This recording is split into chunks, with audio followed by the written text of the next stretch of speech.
ఎవడు నా మాట విని నలిగిన హృదయము గలవాడై నా వాక్యము విని వణుకుచుండునో వానినే నేనేం చేస్తాను, దృష్టించుచున్నాను. ఇప్పుడు విషయం ఏంటంటే, నేను నా వలన ఇంకొకటి పాపం చేస్తున్నాడు అనుకోండి, నా వలన ఇంకొకటి చెడిపోతున్నాడు అనుకోండి, నా వలన ఇంకొకటి దేవుడికి దూరం అవుతున్నాడు అనుకోండి, నా వలన వాక్యానికి దూరమైనా, నా వలన సంఘానికి దూరమైనా, వాడు నా వలన దేవుడికి దూరమైనా, అది దేవుడి దృష్టిలో భయంకరమైన పాపం అండి.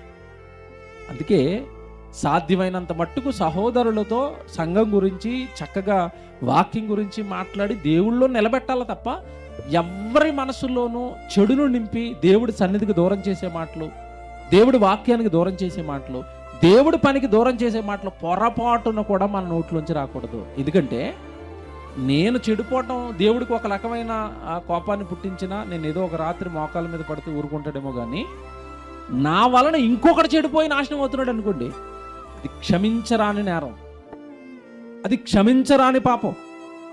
వీడు చేసింది అదే క్లియర్గా రాస్తున్నాడు అక్కడ. ఏమని? నీ వలన ఇశ్రాయేలులందరూ పాపం చేశారు, వాళ్ళందరూ పాపం చేయడానికి నువ్వు ఒక్కడవే కారకుడురా. నా పిల్లలందరినీ తప్పుదా పట్టించావురా, నా పిల్లలందరినీ నాశనం చేసావురా, నా పిల్లలందరినీ నా నుండి దూరం జరిపేసావురా, నా సన్నిధి నుండి, నా బలుల నుండి, నాకు వచ్చే అర్పణల నుండి, నా మందిరం నుండి దూరంగా లాగేసావురా. ఎంతటి దుర్మార్గం చేశారా నువ్వు నీ భార్య కలిపి. మన దేవుడు మనసు ఆలోచిస్తేనండి, దేవుడు ఏదైనా క్షమిస్తాడు కదండి. తన పిల్లల్ని తనకు దూరం చేసే ఏ మాట మన నోట్లోండి వచ్చినా అది మనకు శాపంగా మారిపోద్దండి. వీళ్ళకి శాపంగా మారింది అదే, వీళ్ళ కుటుంబానికి శాపంగా మారింది అదే, వీళ్ళ కుటుంబ పతనానికి కారణం అదే, వీళ్ళ కుటుంబ నాశనానికి కారణం అదే, కుటుంబం చిన్న భిన్నం అయిపోవడానికి కారణం అదే. నీ పిల్లల్ని నీ కళ్ళ ముందే రాజులు వచ్చి యుద్ధంలో నరుగుతూ ఉంటే, నా పిల్లల్ని నా సన్నిధికి దూరం చేసినప్పుడు, నువ్వు ప్రవక్తను అక్కడ బయలు ప్రవక్తను నిలబెట్టి నా పిల్లల్ని నా దగ్గరికి రానివ్వనప్పుడు నేనెంత బాధపడ్డానో, నేనెంత మనోవేదన అనుభవించానో నీకు అర్థం కావాలంటే నీ కళ్ళ ముందే నీ పిల్లలందరినీ చంపేస్తాను రా. తెలుస్తుంది అప్పుడు నీకు నొప్పి ఎలా ఉంటుందో, బాధ ఎలా ఉంటుందో.